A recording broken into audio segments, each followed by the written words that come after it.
So I've seen a lot of people on YouTube removing the entire back brake, the master cylinder and lever and everything to put it on the workbench to fit a disc guard. I've never actually done it that way. I find this quite easy. So to just do it in situ, you don't need to remove the master cylinder or the brake lever. You can just remove the rear wheel. You should check now on the Betas because they've changed axle diameter, so check that you've got the right model. I think in the 2026 they'll go to a thicker axle. And all you need here is whatever that is. I think it's a 12mm open-ended spanner to loosen this. So this is one of the locating pins that the floating caliper floats on. It'll be transferred to the new disc guard, and there's one other part you have to transfer as well.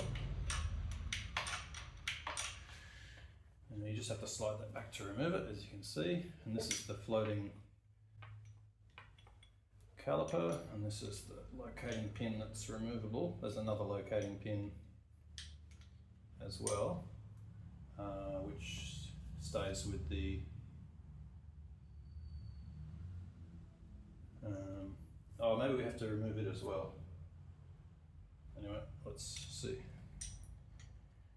I think it just pulls out and stays with the caliper part that we're keeping. I might be wrong.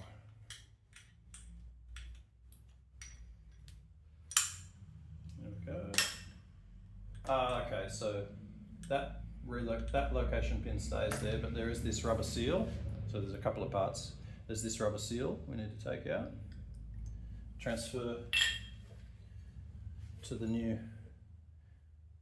beefy S3 brake disc guard. There's a good amount of grease on that pin already, so I don't think I really need to add any today, but it should be well greased. And then you also need to be sure to use this part, which is just a tin plate for the brake pads to sit in. But if you don't take this, they'll wear through that aluminium alloy. So this is steel, so this just goes in here. And then you can use a little bit of, actually I might add a tiny bit more grease to this location pin, and I'm going to add some thread locker to this one.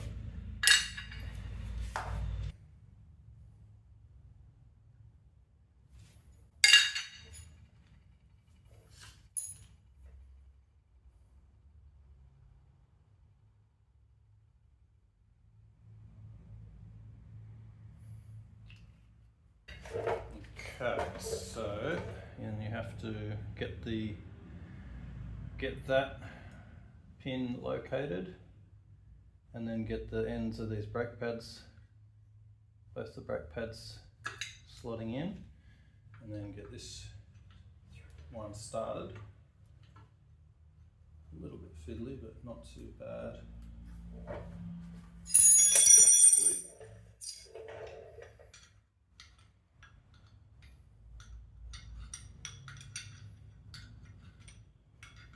And that's that. No need to remove the brake pedal, brake master cylinder, brake line, just the back wheel.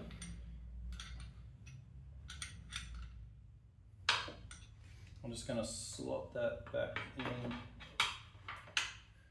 to help me tighten this finally. Do that fairly firm. And then back wheel on, and we're done.